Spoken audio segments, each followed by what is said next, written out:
Hello, welcome to Word on the Street. I'm Shelly, your host, an SIE at the OML, and I'm here with a guest with me today.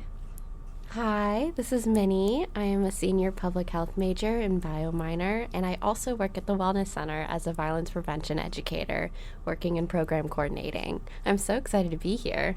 I know, I'm just surprised we haven't had a podcast already. Me and Minnie are quite the besties.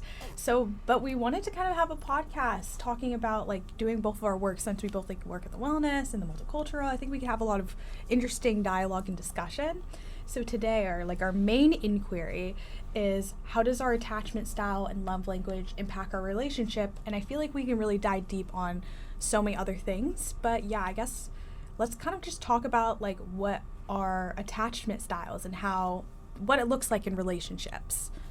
I think attachment styles are super important to kind of know and recognize, whether it's your friendships or your relationships or any other close person you have in your life, because it really helps you understand what you need to feel comfortable and be your best self in those relationships. So with quick Google search, we were able to find out that there's 4. There's secure, anxious, avoidant, and disorganized. And what Shelly and I both noticed is that when we looked and Googled these different topics, we saw that we had very different results, especially when it came to the descriptions of these attachment styles. A lot of them, when I Googled it, came up as showing a very negative side of some of these attachment styles, where I think it could be, we could look at it in more of a positive light compared to Shelly's style. So I thought we'd discuss the definitions a little bit. I think secure is a pretty simple attachment style to understand. It talks about being comfortable to depend on your partner, and you express your emotions openly and easily, and you have a positive view on themselves and others. Yeah, is this here for secure kind of attachment style? It looks like, depending on it just talks about people with secure attachment styles tend to have comfortable, a very balanced and healthy relationship with their intimacy and effective in their communication needs. But I feel realistically, the flux of being secure in your relationship kind of goes up and down. I don't feel sometimes you can have moments of security in your relationship, but then you have moments where your other attachment styles may flux. It's a very spectrum base. And we were saying that it depends on the relationship, what partner you have, or it can differ between what partner you have, or how you interact with them, or what attachment style they have, because they can work in tandem, it can work against. Kind of a common one people talk about specifically is having anxious and avoidant to kind of clash a little bit. At least in this one, it just talks about people with anxious attachment styles often crave constant validation and reassurance, which can make them drawn to someone who seems initially, quote, mysterious or hard to get, which is more of an avoidant.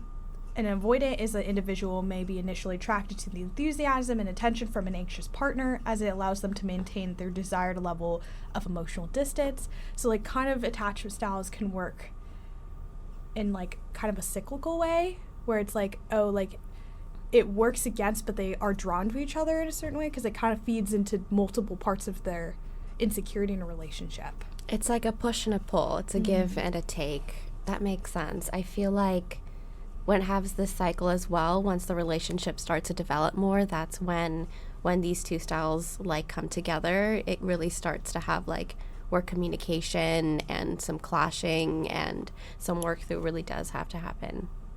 Yeah. And it's important to recognize that, I think. Yeah, I think it's interesting, because I feel when I look about trying to define what type of attachment style I have, I feel I've recognized that I could be a combination of both, depending on where I'm at in my life. If certain parts of my life where I feel I'm very secure, I'm very foundationally that, and then other points when things and times are tough, where is my instincts to run, or be avoidant, or to be anxious about something. So it's just interesting that it's not all binary, and I think recognizing that too when you're trying to figure out where you stand, because I think it also it's a very good tool to know and recognize what attachment style you might need that you kind of cling to, because then it can help you impact the relationships that you are in, to make sure you're not going into that media unconsciously, So let's say you're basically and avoidant, and you can feel yourself like drawing away, you know, like knowing it already previously, that's your attachment style, you can kind of catch yourself in the process to help further your communication and not just like, you know, perpetuate a harm. Like, because I feel there's a lot of unintentional harm that happens in a relationship, and I think that's where a lot of clashing comes from, and that can come from clashing love language, just for example. But we can go into that too as well. No, I fully agree. Love languages are something I feel like that's more common, that is talked about a lot, in either, for example, in my workplace, with your relationships, your friendships. So I feel like, and those change depending on like who you're with, what's going on. But I feel like they're easy to understand, and once you identify them and your partner, what they love to give and receive, it really does like benefit each other both ways. So the 5 love languages are gift giving and receiving, physical touch, words of affirmation, acts of service, and quality time. And I think everyone likes to have all or a little bit of everything, but there's definitely per person something that truly means a lot more to them. And I think that also comes from your different attachment styles. For example, I feel like words of affirmation is very reassuring through verbal languages and choice, which I feel like, I don't know, I'm an anxious girly at times. Hearing those reassuring words really does give like a loving experience and reassurance that maybe I would need. And that works for any of them, per se, I guess, in a relationship too. Yeah, I think in recognizing where your partner's love language is like pretty essential to make sure you don't have a lot of conflicts, I guess, because a lot of things that you think it's like you give as loving to your partner that they could be lacking a recognition of it too, and then that can come back to you and you could feel a little bit like unsure about it. So like the example I've like heard before is like, oh, like maybe your love language is like words of affirmation, which means like you're texting your partner like multiple times, checking in, asking how they are, and for them like that's not their natural go-to either. So if they're not kind of reciprocating that behavior, it can, you know, read as the person who's doing that is like, oh, why aren't they putting that as much enthusiasm, or like why aren't they doing that as well? It's like, it's not the fact that it's you or like the fact that they don't care about you or anything. It's about just like the way they communicate is going to be a little bit different. So like that might be more of acts of service rather than more of the verbal. So just knowing what love means to them or how they express it can really down the conflicts that could potentially arise. But like also if there is some problem like that also tells them, hey, this is what I need. Because sometimes it's not necessarily natural for a partner, but that doesn't mean that they can't provide that for you. It just, you know. Or work on it. Yeah, exactly. Yeah, I think that's kind of what makes the relationship works best, is understanding what your partner needs and what your partner wants to feel secure in that relationship going forward.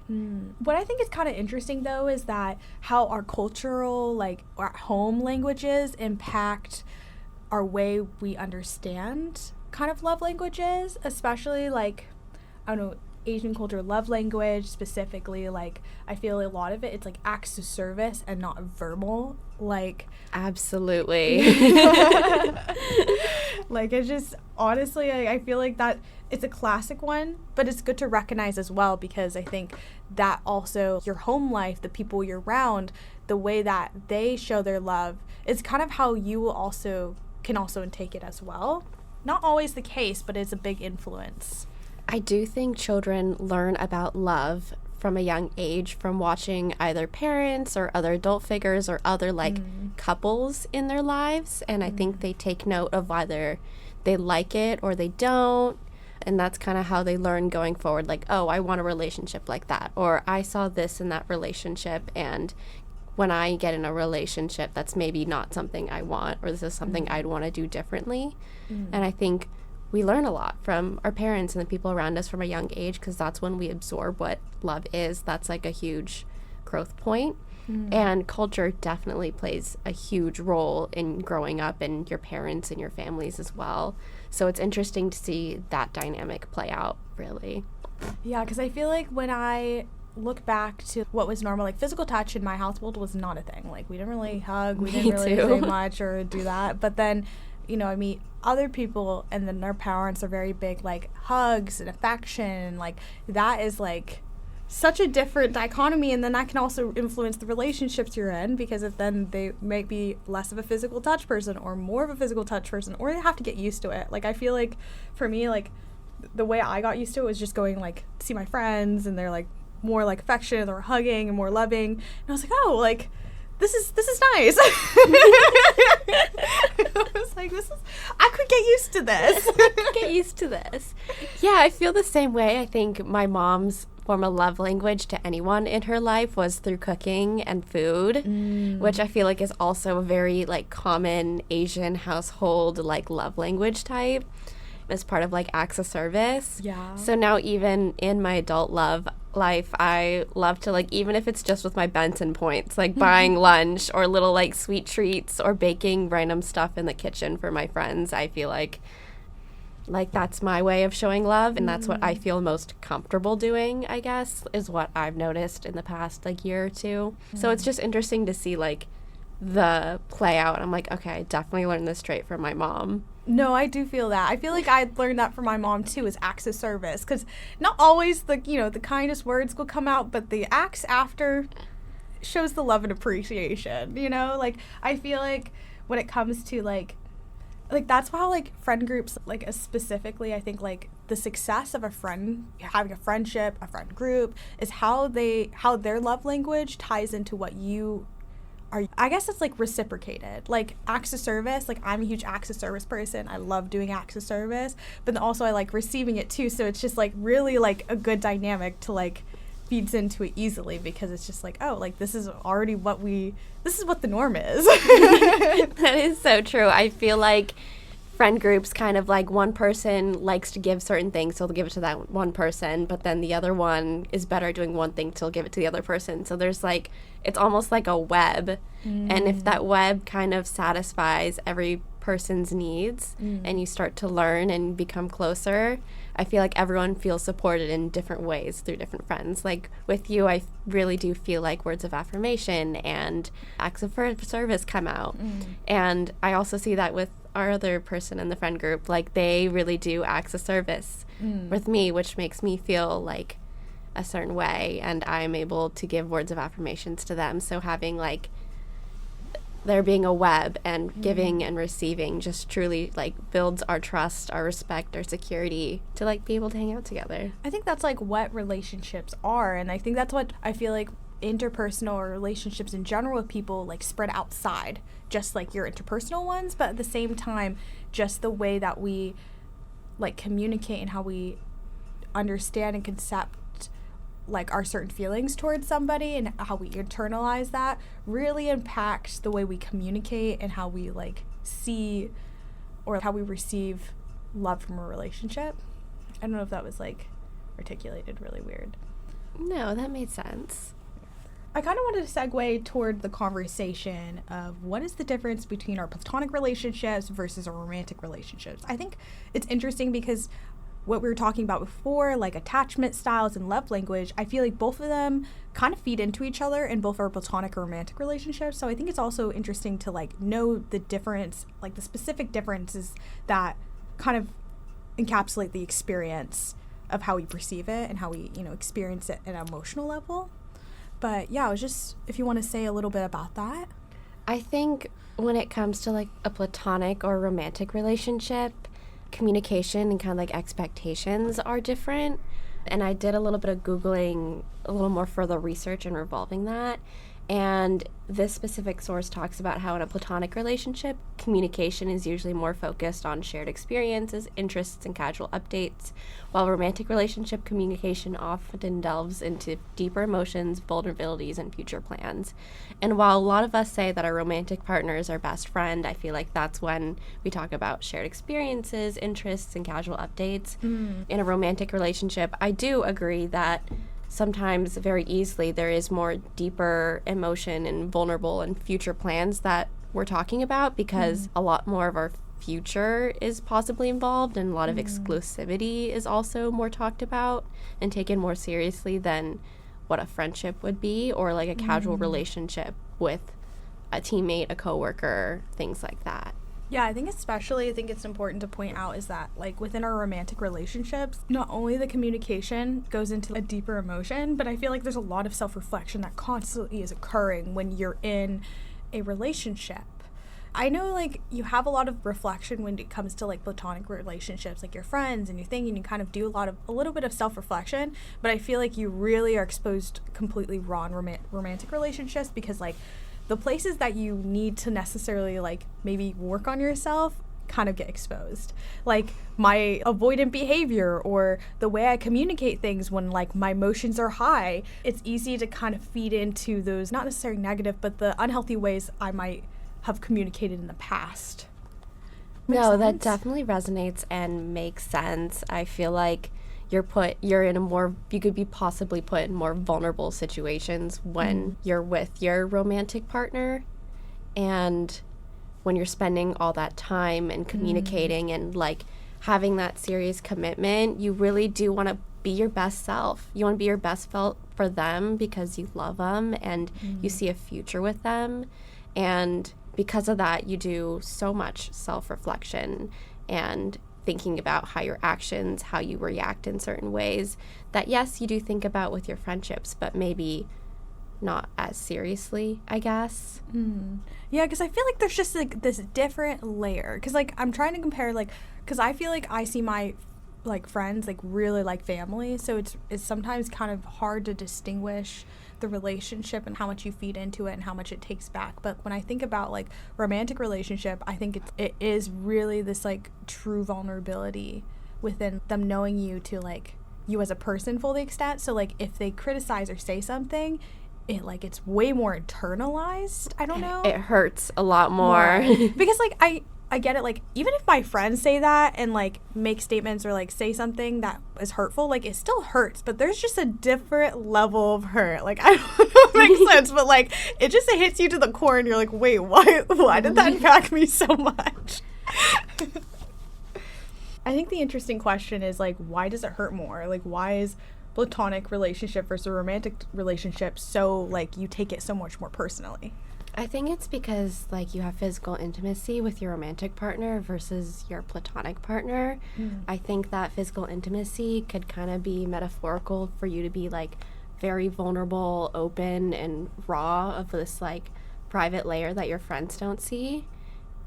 And when people make comments, any comments, I feel like it hurts a little more because they have really seen all these different parts of you that only a romantic partner per se or like a sexual partner would see compared to just a friend that you have these meaningful conversations with. Yeah, the boundaries are a lot different. Like physical boundaries, emotional boundaries, there's a lot of differences. And I feel like because you want your romantic partner to know why you're the way you are, where you came from, knowing about the origin of your experiences is like a huge part of it too. So like there's so many layers, like you're saying, the physical intimacy, like also connecting to the emotional, like there's just a lot of extra like layers, like your past, your upbringing. And I think it's just something interesting to think about just in general when it comes to like conversations that you have with your romantic partner. Yeah, I think it's interesting too that like how this also impacts the way not only that like we experience emotionally, but the way that the impact within that communication, like we were saying before, because emotions are high and if it hurts a lot more, I feel like the communication is not as stable. Yeah, there's chances where it could vary because I feel like at the end of the day, like when emotions are very strong, you can't always control what comes out of your mouth or what actions are done. And that's really learning yourself and when to identify it early on and what actions or thoughts you could take to calm down and go about the situation in the best way possible. Yeah. And that's a hard thing to do. It's hard to recognize. It's hard to do what the next step is. That takes a lot of like your own, what you said, like personal reflection and self-growth that you have with that partner. Yeah, because it brings into question of the steps too, because I think it's hard because I think in a friendship, it's easier being, I need space. like, let's re-talk about this later until emotions are a little calmed down. But I feel like when you're in a romantic relationship, you feel like you have to work it out in that moment, get everything on the table. But then we have to also consider, like, how do we process our emotions? Do we know it right away? Like, can we recognize and get this conversation done in this moment? Do we need time to evaluate where we are? Like, are we opening up this conversation? We feel like it's getting heated, it's not getting really productive, then we pull away. But then also, like, pulling away could consider, like, that hurts the partner sometimes. Like, Yeah. there's just a lot of so many complicated interpersonal things that go within that interaction. So I think not only that, you know, our attachment style, especially if you're like avoidant or anxious, like if you're avoidant, you're more likely, I need space to process this. And more if you're an anxious person, you're like, you're just trying to get it done. Like, you're trying to like, I need the it. reassurance. Yeah. I want this conflict to be over. Like, what do I need to do? Yeah. And that push and pull from what we were talking about earlier is just this cycle. And that's where the two partners really need to work out what's best for them and being able to identify and how to support each other through those arguments. Because it's okay to be avoidant and needing space to figure out your feelings if that's something that's best for you. But then how do you, doing through all that, reassure your partner as well so they don't get too anxious or, you know, have that panic? Yeah, because I also think it's a good thing to evaluate the balance of a relationship too, because I think sometimes we don't recognize the fact that it's not always 50-50. Like, No. people explain it that way, and I feel like it's a general term, but sometimes one partner needs you to be at 80, and sometimes one partner needs to be, you know, will do less, and some will do more. Like, there's a lot of switchback. I think, like, depending on the what person's experience at a certain time, like, if it's a hard time, the other partner needs, like, pull in the work to, like, lift up their partner. But when things in time gets hard, the roles reverse. So this shared mutual up and down, too, is something that we can kind of consider. And I think that's, like, with platonic and romantic relationships, I feel like you see. Yeah, I feel like there is this expectation that, like, if someone gives you a lot, you have to give back a lot immediately. Like, you need to give the same as the other person. And that is not realistic and sets this, like, high expectation, this pressure, and, like, extra added, like, fear. And, like, that could cause communication issues, that could cause extra stress, which could really put some tension in a relationship. And being able to, like, come into the relationship being like, things happen, like, people go through hard times or people have easier times, and being able to support each other without, like, almost like animosity, like guilt for receiving it too, is something I feel like that should be considered. Because sometimes if you're going through a hard time and you keep having to ask, like, sometimes I feel really guilty for needing that extra support. Yeah. So, like, being able to, like, identify that as well. Communicating or, like, that. Yeah. Like, putting on the, like, I need help, but I don't know how to say it. Yeah, Or- and I feel bad for asking. Because I feel like I'm already asking for a lot. Yeah, because I think also, like, the guilt, like, that's something, like, being hard on yourself or guilty about certain things in the relationship is easy to kind of really impacts the self-perception of yourself. And I think that's what something that needs to be looked at as well when we talk about romantic relationship is, or even a friendship, but I feel like primarily romantic relation, like, the perception of self gets a little bit wavered, like we were saying about before, about, like, the intimacy and, like, how this, just kind of the layer of hurt that could be happening. But I don't know, what do you kind of think about the aspect of how our self-perception is impacted by romantic relationships and what dynamic, like, it plays? I think perception is hugely impacted by our, like, romantic relationships. And there's, like, so many aspects to talk about it, but as we were talking about, when a romantic person says something, either a comment, like, it hurts, it hits, and you take it seriously a whole lot more. There's this saying that a lot of people say, like, you need to love yourself before you can love someone else. And that really, like, had me thinking a lot, because I feel like you can have so much self-worth, but if someone you love and you trust and have been vulnerable with says certain things over and over and over again, like, it slowly starts to, like, break that wall and makes you believe what they say and what they think otherwise, because you value what they say. So the communication and Your self-worth could really change on how your partner treats you, how your partner respects and talks to you, no matter who you are, whether you came into the relationship with a high self-worth or if you're surrounded by friends who support you. I don't think it really matters, because your partner and you have like so much vulnerability, and you trust that person. So the hurt, and also like there's the highs and the lows that a partner can give you, and so it's important to recognize the things that your partner says. So really what I'm getting from your response is that it doesn't really matter if you have a good support group. Not necessarily. That's not like, but like if all these, there's like multitude of factors that influence the perception already, because there's such amount of emotional vulnerability, emotional communication. They're so integrated emotionally to you that regardless if you have like the amount of like self-love, this high, high sense of self, like it can still be broken down just because how vulnerable these relationships are. I think you're so emotionally connected to your romantic relationship that it really can challenge your self-perception, regardless from the fact if you had a high self-esteem or a high value of yourself. So that, I think that really makes a pretty big difference. I think you could see this in platonic relationships, but because there's just a huge level and different dynamic with a romantic relationship, it really just, like we said before, it hits different. So I think you're more vulnerable to having these type of like, I don't know, conflicts. Yeah, I think when a friend says certain things to you, you're able to dismiss it easier, maybe because like there is less commitment, maybe less vulnerability.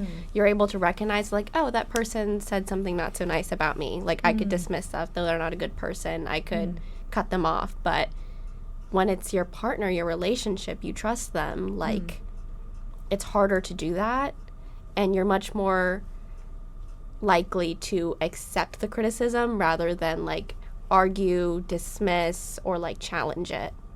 Yeah, I feel like it's easier to bring up points of conflict in a friendship than it is in a romantic relationship, because I think the feelings are so raw that you feel like if you make a criticism, it takes to them as a personal character flaw versus just making a mistake. Exactly. Yeah, I think that's interesting. Going in maybe into this transition of codependency.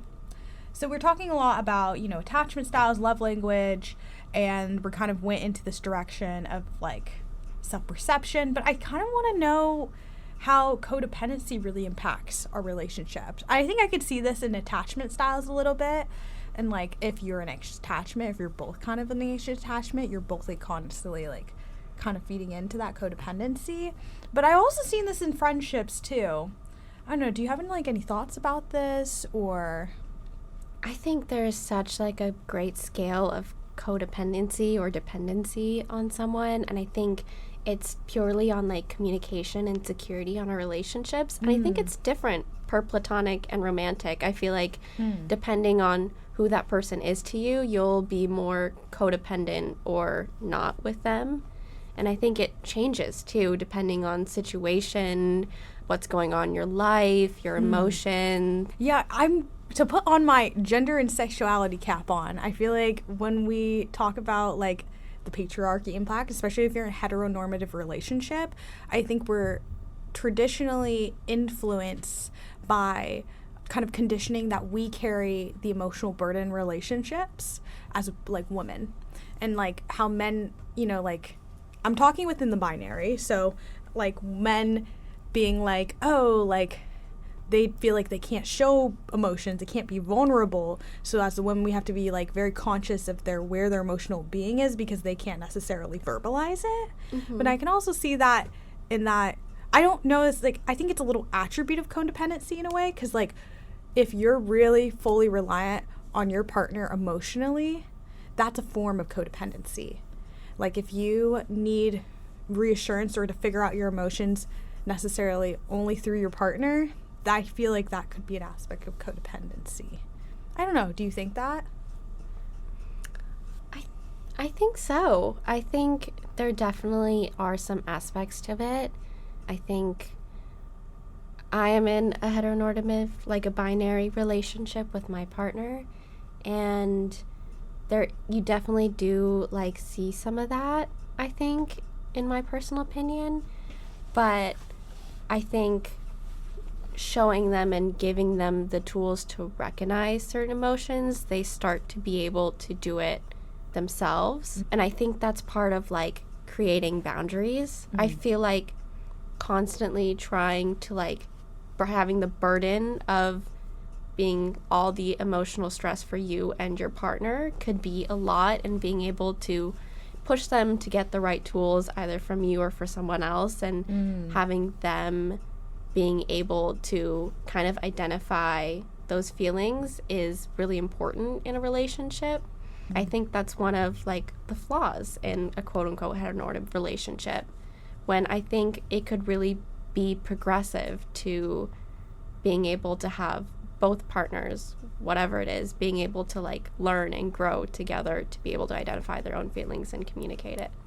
Yeah, because I feel like there's a lot of situations within like one partner like always expressing the love and gratitude, and then they start to burn out. Yes. And then they start like all of the compassion and all the things that they've been driving into the relationship.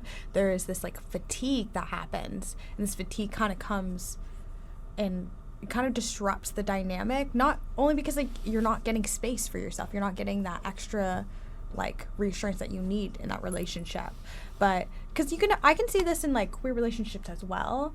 But yeah, I feel like just because the extra layer of the patriarchal dynamic and the conditioning as us like gender roles also feed into it in more heteronormative relationships. But I've seen heteronormative relationships that are, you know, not necessarily feeding into that either, but just something to consider. Like I feel like they have Absolutely. an extra layer to like really think about the power relationship or the power dynamic in like who has what, like what are we conditioned in, and like, you know, I don't know if that's like, and how can we recognize and change that to support each other's partners. Because I feel like I see on like TikToks or like trends being like, oh, like once you move in with your partner or you get really serious, you kind of become more like roommates. I feel like that could kind of like, I don't know if that makes sense, but like the romance is gone, and a lot of that you see it where like one partner just has a lot of like burnout in one way, where they only start doing the bare minimum because they're tired and fatigued from taking care of everything, and it kind of just becomes like the romance is dead is kind of what they say. Yeah. And they become roommates instead of like a romantic pair. Yeah, because I think people forget that with romantic relationships, it's not just, oh, if you built this foundation, now you just stick with it. It's a constant it's a constant rebuilding, it's a constant putting in the effort of the relationship, because if you don't feed into it and leave it stagnant, it's like with the person, your friend you don't text for a little bit. Like the relationship's still there, but you're not constantly feeding into it. Yeah, and over time, it's slowly gonna, you know, like break away and go away, and that's what makes it hard. You can always revive it, though. I think that's important Yes. to recognize. Always reviving it, because even with like relationships that I think both partners need to be willing to always add in commitment to, you know, putting their partner, like putting that energy into their partner. And I think, yes, it can waver and go up and down, and like it can fluctuate in between like where you at in your life or where they're at in their life, but there always needs this be an underlining like teamwork, because I think it's easy to like create like this you versus them in a relationship, but then you got to realize like you're in this relationship because it's a partnership. You're in this relationship because you're trying to grow as individuals, like together. Like we can live our lives separately, we can grow separately, but we actively make that decision every time we say yes to our partner and commit to grow together. Yeah, I think that's just like, I think that's what's beautiful about a relationship and the intimacy. So I don't know, I feel like throughout this podcast, I hope you guys were able to take away some snippets of what relationships have an impact on, you know, our attachment, communication styles, and so forth. I am very thankful, Minnie, that you came to this podcast today. Yeah, just any last... It's been such an honor. I always love yapping with my best friend, Shelly. I feel like we have such good conversations, and this one has definitely been a very thought-provoking conversation when it comes to relationships, because it's such a valuable part of our lives. Yeah, we have so many interpersonal relationships. Like, I think it's good to put energy and to look at how these interpersonal relationships and how we need to work on ourselves and how this dynamic works. Because if we recognize it, I think we can have better, fulfilling communication between any person, because like all of our life, we're just so interconnected that way. And I think that's important to recognize. But thank you all for listening. Share love, y'all. I'll see you on the next episode.